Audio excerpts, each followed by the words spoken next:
नमस्कार, स्वागत है आप सभी का मुद्दा आपका में। मैं हूं प्रीति सिंह। वाटर विजन 2047 विषय पर बोलते हुए प्रधानमंत्री नरेंद्र मोदी ने जल संरक्षण को लेकर कई मंत्र दिए हैं।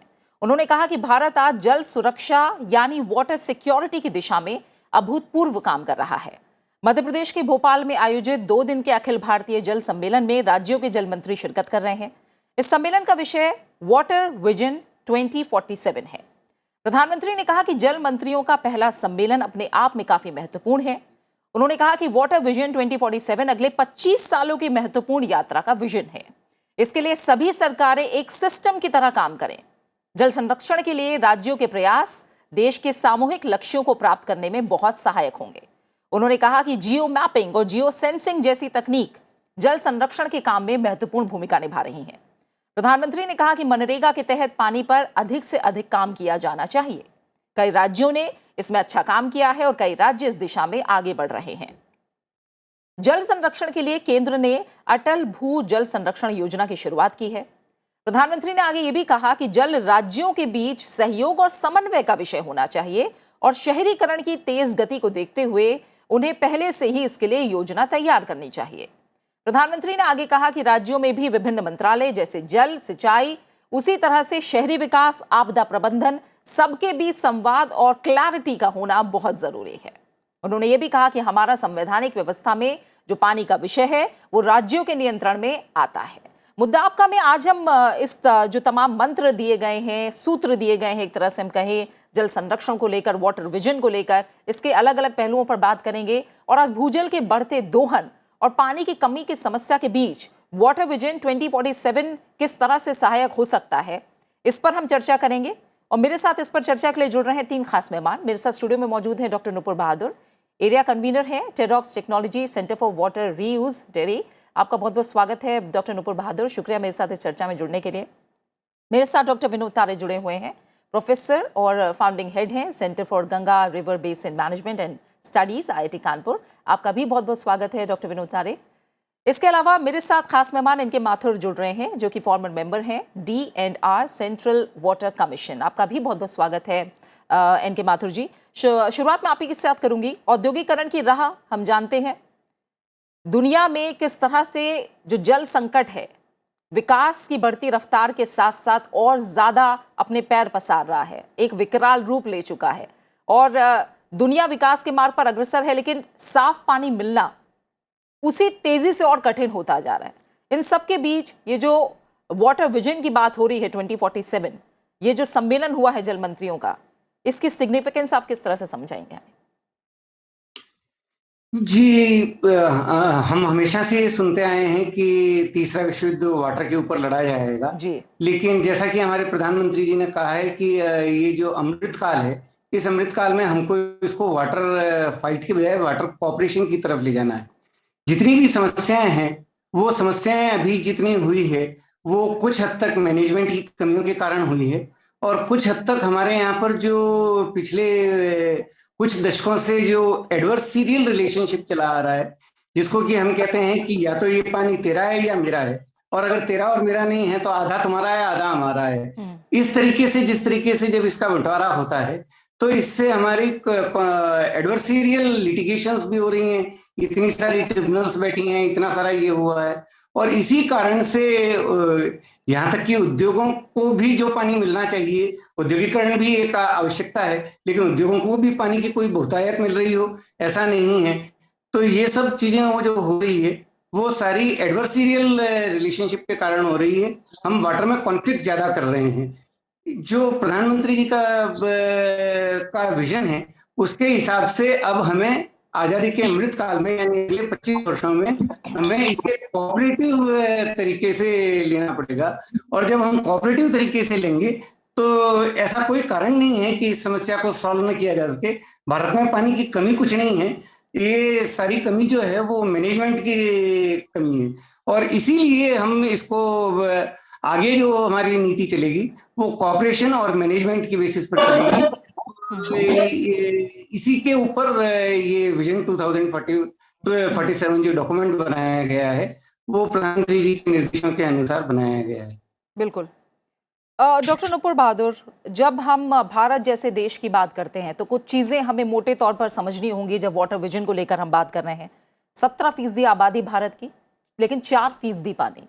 और जब हम वाटर एक्सट्रैक्शन की बात करते हैं, मैं कहूँ कि भूजल दोहन की बात करते हैं, तो विश्व में सबसे ज़्यादा भारत में स्थिति इसको लेकर खराब है। हम सबसे ज़्यादा भूजल का इस्तेमाल करते हैं, उसका दोहन करते हैं, और जो दूसरे और तीसरे नंबर पर चीन और अमेरिका आता है, उन दोनों को अगर मिला लिया जाए तो भी उससे ज़्यादा भारत दोहन करता है। तो वाटर मैनेजमेंट कितना ज़रूरी है भारत जैसे देश में? देखिए, वाटर मैनेजमेंट जैसे अभी माथुर साहब ने कहा कि it's all about water management. हमारे पास रिसोर्सेज हैं, टेक्नोलॉजीज़ हैं, मिशंस हैं, पूरी इंटेंशंस है, everything we have in place. The only thing is management. बिल्कुल। और आज जैसे प्रधानमंत्री जी ने कहा कि जो सबसे इम्पोर्टेंट है, the coordination, cooperation and collaboration between the states with in different ministries, ये सबसे इम्पोर्टेंट है। बिकॉज ये एक मैनेजमेंट का सबसे इम्पोर्टेंट सूत्र होता है। तो हमें बेटर मैनेजमेंट की तरफ ध्यान देना चाहिए। और मैनेजमेंट के कई आयाम हैं, जैसे सबसे पहले तो जो एग्जिस्टिंग सोर्सेज हैं हमारे, हम उनको कंजर्व कर पाएँ। रेन वाटर हार्वेस्टिंग आज उस पर भी बहुत ज़्यादा कहा गया।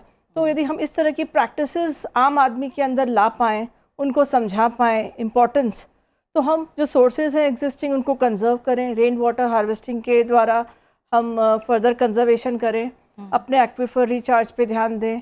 और आज अगेन एग्रीकल्चर और इंडस्ट्री जो सबसे ज़्यादा पानी लेते हैं, और उनके लिए यदि पानी हम देना ही है, तो यदि हम फ्रेश वाटर कंजर्व करते हैं, तो यदि इंडस्ट्री अपने सोर्स पे पानी खुद ट्रीट करे और रीयूज़ करे, तो वो सबसे बड़ा अगेन वाटर मैनेजमेंट के लिए वाटर रीयूज़ एफिशिएंसी हम अपनी बढ़ा सकते हैं।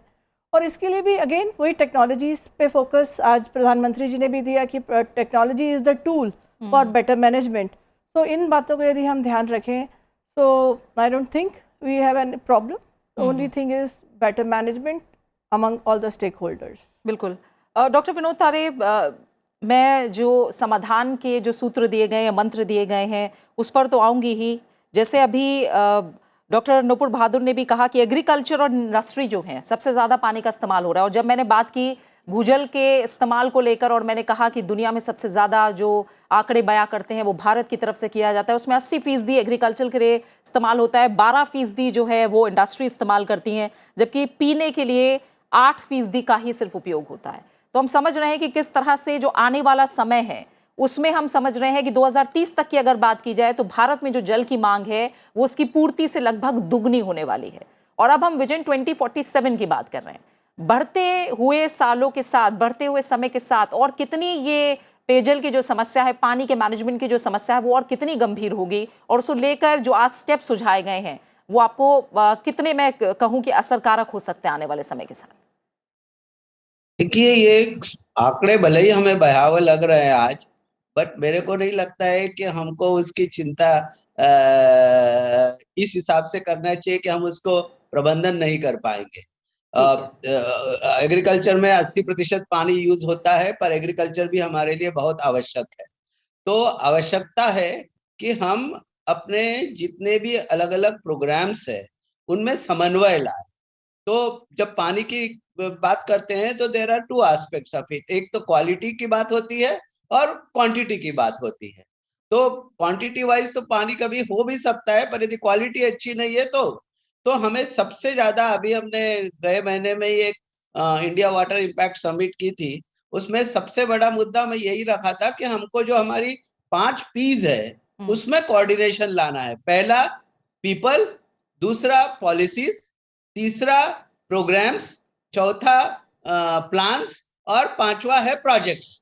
और इसी सीक्वेंस में हम जमीनी स्तर पर काम करते हैं। अब हर सेक्टर की हमारी अलग अलग पॉलिसी होती है। हालांकि नेशनल लेवल पे हमने स्टेट जरूर किया है कि हमारी सबसे बड़ी प्रायोरिटी जो है हमारे वाटर रिसोर्सेस को कंजर्व करने की। और इसी विषय में प्रधानमंत्री जी हमेशा कहते हैं, और उन्होंने एक टर्म भी कॉइन किया है जिसको हम अर्थ गंगा बोलते हैं, जिसका कि मतलब है कि हमारा जो भी डेवलपमेंट है, विकास है, वो पानी के केंद्रित होना चाहिए, रिवर के केंद्रित होना चाहिए। गंगा तो एक सिंबल है पानी का, तो जब हम अर्ध गंगा की बात करते हैं तो प्रधानमंत्री हमेशा यही कहते हैं कि हमारी पूरी व्यवस्था जो है, अर्थव्यवस्था जो है, वो गंगा के केंद्रित हो, और गंगा मतलब सभी नदियां, सभी उसके पूरा सिस्टम है वो। और उसके लिए सबसे बड़ा मुद्दा, जैसे अभी पहले भी कहा, कि प्रबंधन सबसे बड़ा आवश्यक है। अभी हमारे देश में होता क्या है कि हम जब जमीनी स्तर पे काम करते हैं तो सेक्टर वाइज करते हैं। एग्रीकल्चर अपने हिसाब से काम करता है, अर्बन डेवलपमेंट अपने हिसाब से काम करता है, इंडस्ट्री अपने हिसाब से करती है, जल जीवन मिशन अलग से काम करता है। तो सबसे बड़ी आवश्यकता जो है ये है कि इन सब प्रोग्राम्स में एक तरफ से समन्वय हो। और इसमें सबसे यदि हम कभी देखते हैं तो यही कमी है कि हमारे जितने भी प्रोजेक्ट्स जमीनी स्तर पे होते हैं वो सेक्टर वाइज होते हैं। जी। कहीं ना कहीं इसमें कोऑर्डिनेशन की कमी होती है, और इसी हिसाब से मेरे को लगता है कोऑर्डिनेशन की जब बात करते हैं तो दोनों ही टाइप के कोऑर्डिनेशन इंपॉर्टेंट है। एक तो राज्य और केंद्र में होना चाहिए, और दूसरा जो अलग अलग विभाग है हमारे उनमें समन्वय होना चाहिए। अलग अलग विभाग, जैसे कहा कि एग्रीकल्चर अलग से करता है, और इसी कारण हमारे जैसे इवन जब जल की भी बात करते हैं तो हम भूजल और सतही जल उसको भी सेपरेट कर देते हैं। और जबकि यदि देखे जाए तो पानी तो एक ही है, चाहे वो एटमॉस्फेयर में हो, चाहे वो सॉइल मॉइस्चर के रूप में हो, चाहे वो जमीन में हो, या नदियों में बहता हो, या तालाबों में स्टोर हो। तो जब तक हम उसको एक रूप से नहीं देखेंगे तब तक हमारे को प्रबंधन का प्रॉब्लम दूर नहीं होगा। और ये सब विषय एक दूसरे से रिलेटेड है, और इसीलिए ये पहल बहुत अच्छी है कि सभी जल मंत्रियों का राज्य स्तर पे और उसको केंद्र जो है समन्वय कर रहा है। और जब वहां से पहल शुरू होगी तो धीरे धीरे शायद हमारे अलग अलग विभाग जो है, जो कि जमीनी स्तर पे प्रोजेक्ट करते हैं, चाहे वो नमामि गंगे के अंदर रिवर क्लीनिंग के प्रोजेक्ट्स हो, जल जीवन मिशन के अंदर हर घर में नल देने का हो, नल से पानी देने का हो, या स्वच्छ भारत मिशन में सैनिटेशन का काम हो, या एग्रीकल्चर में लास्ट माइल तक पानी पहुंचाने का हो, ये सबको जब तक एक साथ समन्वय नहीं होगा तो ये ज्यादातर प्रबंधन का इशू है। हमारे देश में पानी की कमी नहीं है। यदि आप एनुअल स्तर पे देखें तो जितना पानी हमारे यहाँ आता है, हालांकि ये जरूरी है कि हमारे यहाँ 4% जल है और 18% प्रॉब्लम, पर फिर भी वो कम नहीं है।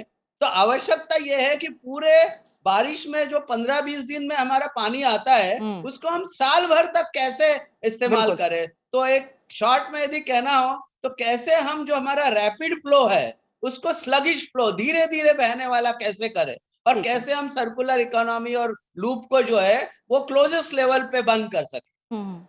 ठीक है। एन.के. माथुर जी, आपने डॉक्टर नुपुर बहादुर और डॉक्टर विनोद तारे दोनों को सुना, और दोनों कह रहे हैं कि ठीक है, आंकड़े थोड़े भयावह नजर आते हैं, लेकिन अगर कंजर्वेशन अच्छे तरीके से हो और मैनेजमेंट बेहतर तरीके से हो तो इन तमाम चुनौतियों से भारत जो है वो कहीं ना कहीं विजय प्राप्त कर सकता है। इजराइल का उदाहरण हम देखें, पानी कम है लेकिन किस तरह से वाटर मैनेजमेंट के मामले में, ड्रिप इरिगेशन के मामले में वो दुनिया में आज अग्रणी है। हम तमाम उदाहरण भी ले सकते हैं। ऐसे में कौन से ऐसे कदम हैं, कौन से ऐसे प्रयास हैं जिनका जिक्र आप फिलहाल करना चाहेंगे जो किए जा रहे हैं?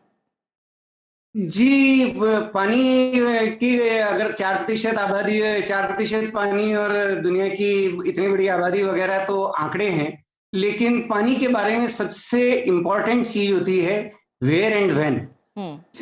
अधिकतर पानी जो हमारे भारत में उपलब्ध है वो ब्रह्मपुत्र बेसिन में उपलब्ध है, और जो बाकी जगह पर उपलब्ध है उसमें से भी 70% पानी सिर्फ 4 महीने में बह जाता है।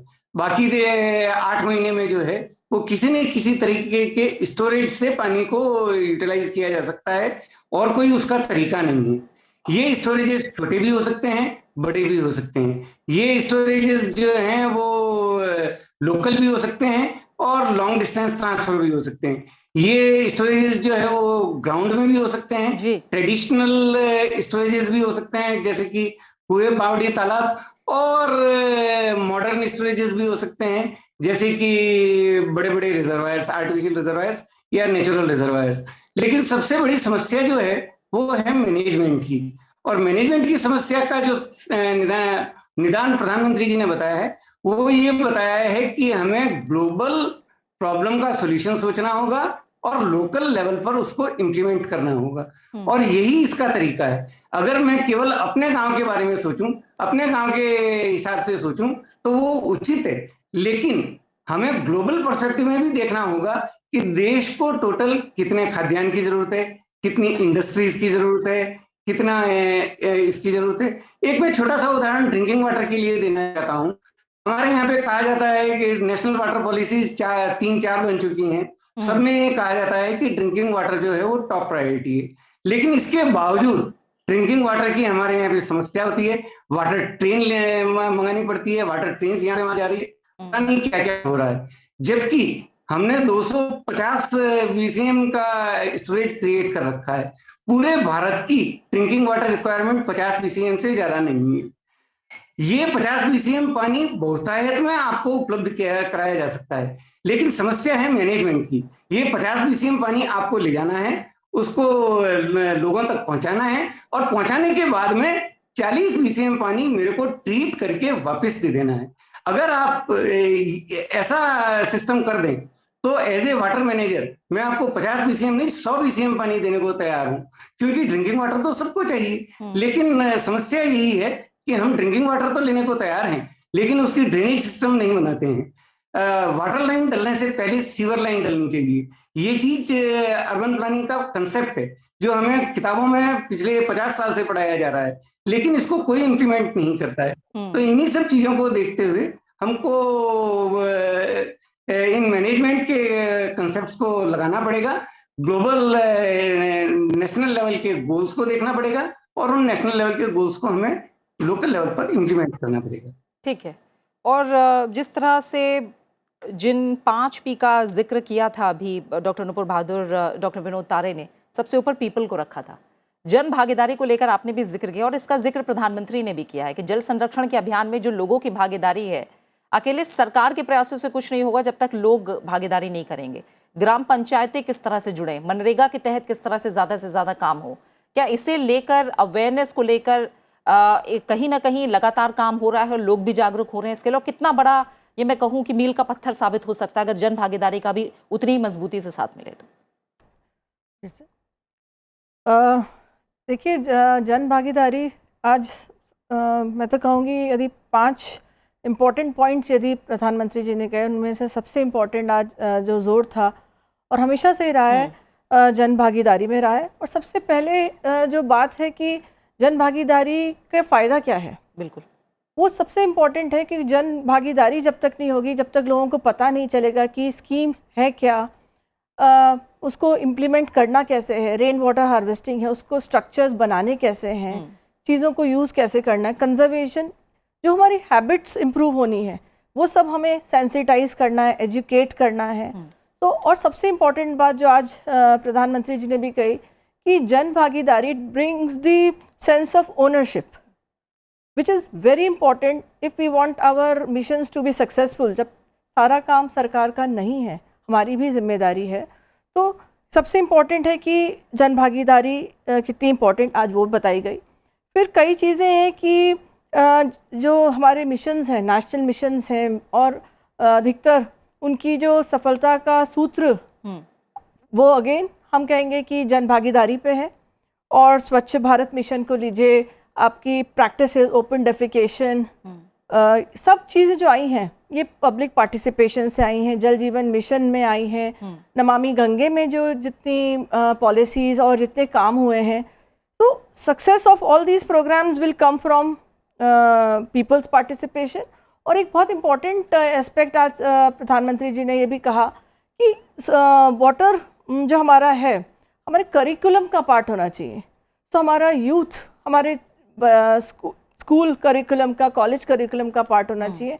इस पे हमें ज़रूर ध्यान देना चाहिए, ये इम्पॉर्टेंट है। और sensitisation I would say, and सबसे इम्पॉर्टेंट चीज़ जो मैं एज अ प्रोफेशनल फेस करती हूँ कि जो इम्प्लीमेंटिंग अथॉरिटीज़ हैं, they are the ones who have the power, who have the budgets, sanction authorities. They should be in fact more sensitized or more open for bringing people into the action.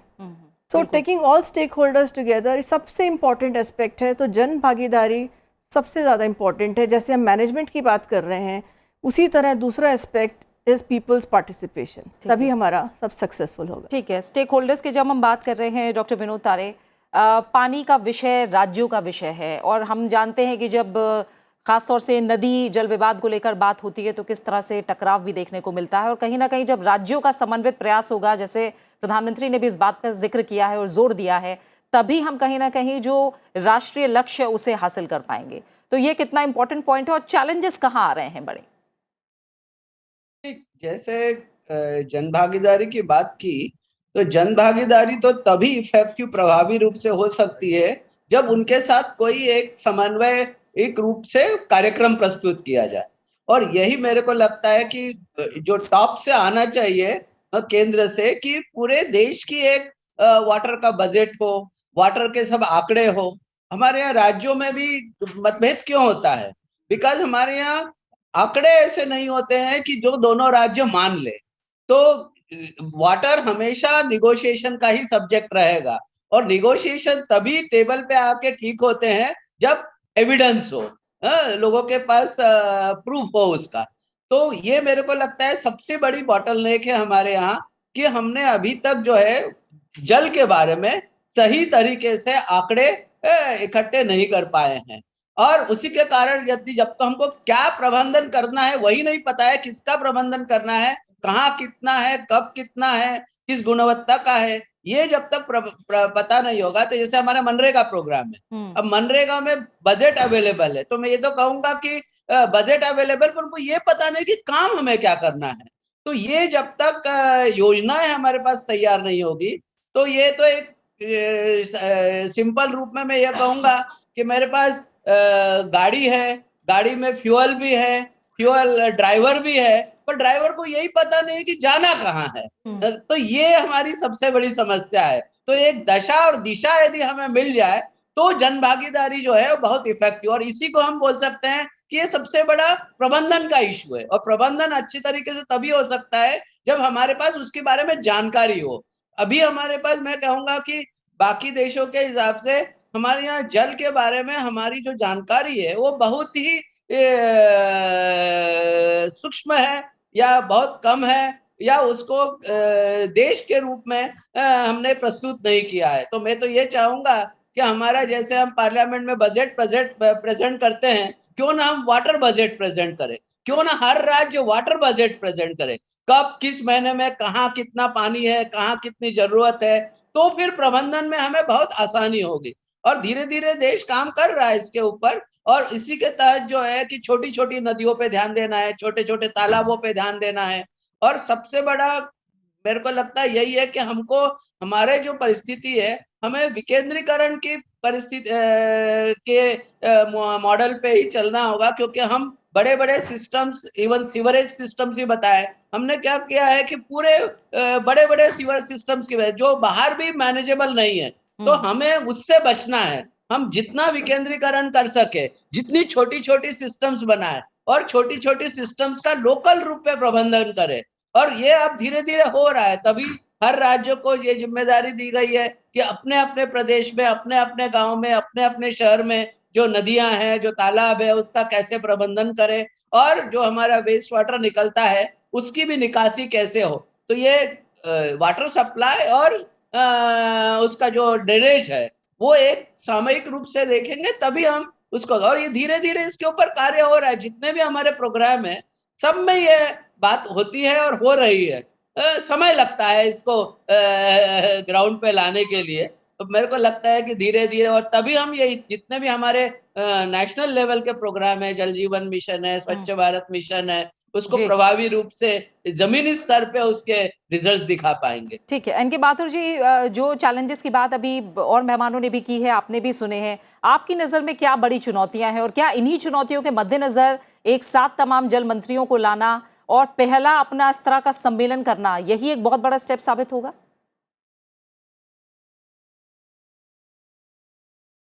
जी, पुराने जमाने में एक water resources council होती थी जो प्रधानमंत्री की अध्यक्षता में होती थी, और वाटर रिसोर्सेज मिनिस्ट्री इसके सदस्य होते थे। लेकिन उस काउंसिल में भी ज्यादातर हम पॉलिसी बनाते थे और उसके ऊपर कुछ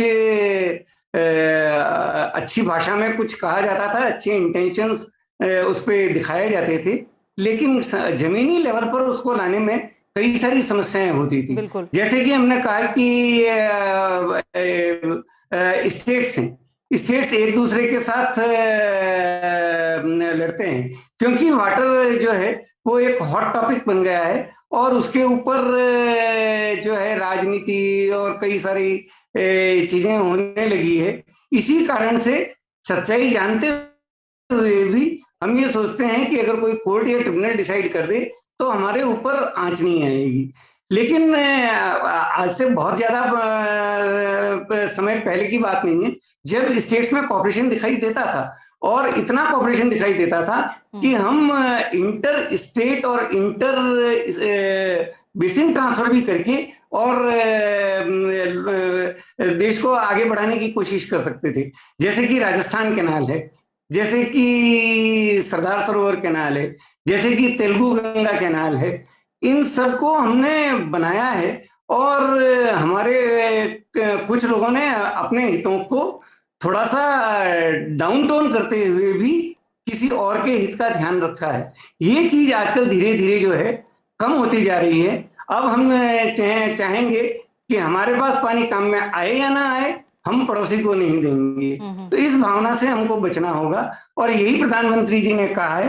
प्रधानमंत्री जी ने जो वर्ड यूज लिया है वो है water dispute to water corporation और common strategies for water management, national goals but local actions and learn from each other. ये भी एक बहुत इंपॉर्टेंट बात है कि हमें एक दूसरे से लर्न करना चाहिए, क्योंकि किसी स्टेट में वाटर मैनेजमेंट बहुत अच्छा चल रहा है। जैसे महाराष्ट्र में वाटर यूजर्स एसोसिएशन जो है वो बहुत अच्छा काम कर रही है। दूसरी जगह पर जहां पर वाटर यूजर्स एसोसिएशन अच्छा काम अभी करना बाकी है, उन स्टेट्स को वहां जाकर सीखना चाहिए कि कैसे वाटर यूजर्स एसोसिएशन इतना अच्छा काम करी।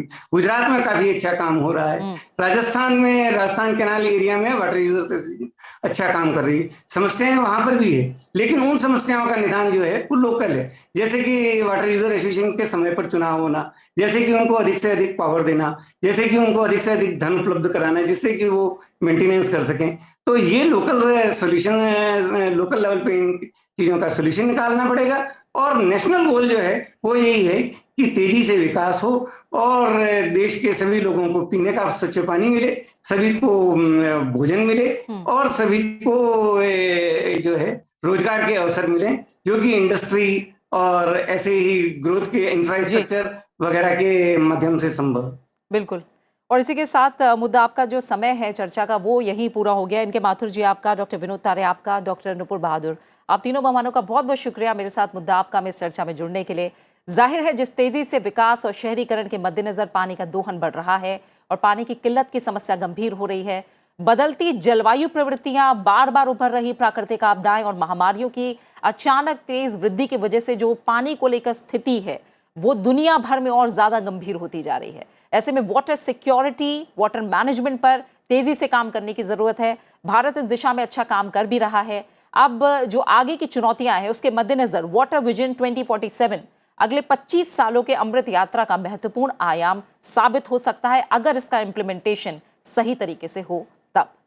इसी के साथ मुद्दा आपका में फिलहाल इतना ही। आप इस कार्यक्रम को YouTube पर भी देख सकते हैं। अपना अच्छे से ख्याल रखिए। मुझे दीजिए इजाजत। नमस्कार।